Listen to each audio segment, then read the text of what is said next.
so I was talking about the environment, and over the years I've sort of dug a little bit deeper here, dug a little bit deeper there, and the word sustainable is used quite a lot because people automatically associate it with a positive thing. But when you read, the real meaning of it means able to be sustained, and it means conserving an ecological balance by avoiding depletion of natural resources. And in my humble opinion, eating animals is not sustainable, and animal products is not sustainable. You guys are entitled to make up your own opinion, but here's some evidence of why I've come to this conclusion. There's a film that's just come out recently called Cowspiracy, and basically the facts I'm about to talk about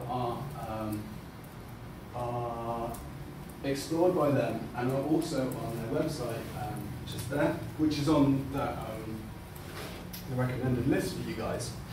So I'm just gonna, and again, there's so much facts out there. So I'm just literally, as I said, I'm pulling away a couple of layers for you guys, just to sort of give you a little, I'm sort of propping the door open a little bit, and it's up to you guys to start, opening the door and explore yourselves.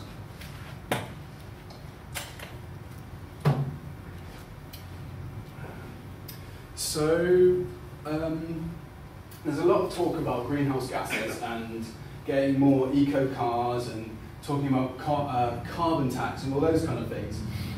But what the government is not doing is focusing on where the carbon is coming from. So these are global pie charts. Livestock's contribution to human-caused greenhouse gas releases.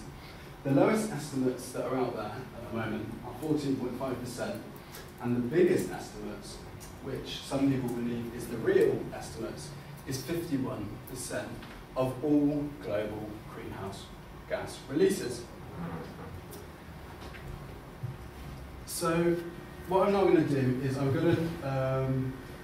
we're going to take the lowest estimate, the lowest number, and here's an interesting analysis of that 14.5%.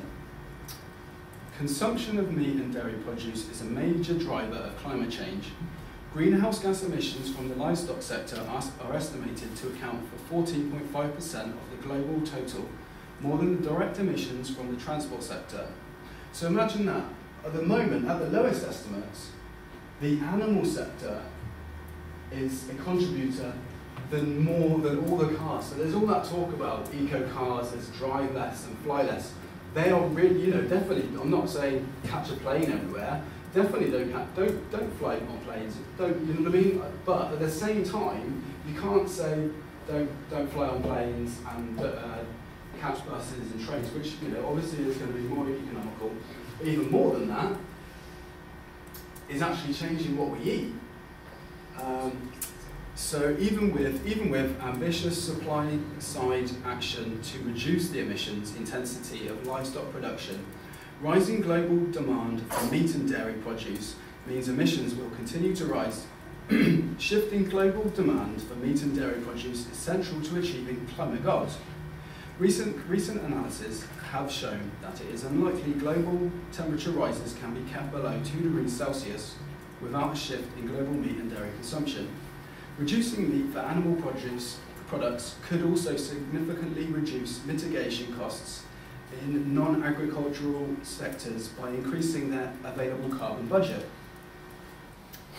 So, what my suggestion is, so they're saying one of the best ways to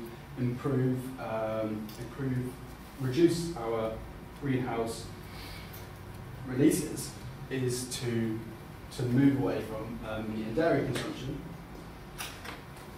So in this talk, I don't just give you a load of statistics. What I'll do is I'll give you some suggestions. So what we have here is a cranberry, it's very childlike, it's two cranberry and lentil pies. So what we can do is what we can do to reduce carbon emissions is eat more vegetarian and then eventually vegan foods. So, how can we affect climate change? We can affect it by making pies. Not just any pies. We might as well eat Clive's pies. I'm really biased because these are really good pies. They're organic and they do a gluten-free range for those who are interested. and you can get them in the places that I'll be talking about later. But while you're eating a pie, you'll be like, oh, I'm eating this green. There's loads of flavours. This is just one that I picked out. But while you're eating a pie, you can improve the climate. Okay, so on the left is a picture of the Amazon rainforest, which is the biggest rainforest in the world. And the leading cause of rainforest destruction are livestock and their feed crops, more than palm oil. So yeah, it's just another interesting area to look at. And for me, it's time to stop eating fish. So for every 1 pound of fish caught, an average of 5 pounds of unintended marine species are caught and discarded as bykill. Currently, 3/4 of the world's fisheries are exploited. This picture is mental. Look at that. This isn't photoshopped. I can Photoshop stuff, but that's not photoshopped. This is thousands. Look, this is a person. Just imagine me standing like this, and just think of all these like thousands of fish in these massive nets. To me, that's insanity. You know, that's why I'm giving this talk, and hopefully I'll be able to give you some ideas about how we can all change this. But I don't just give you these horrible facts. At the same time, there's does anybody eat tuna? Anybody? You don't have to put your hands up. But basically, I used to buy it, and I used to read on the back of it. It said dolphin-friendly tuna, which I always thought, you know, that's a better buy. It's buy the one that hasn't caught the tuna and killed the tuna. But actually, what about some tuna-friendly tuna? And actually, this I guess down to your taste buds with these mock meats and the other things that are out there. But this actually, for me, tastes very similar to tuna and does the job. And so it's essentially, you know, try it, and if it works for you, carry on. If not, try another one.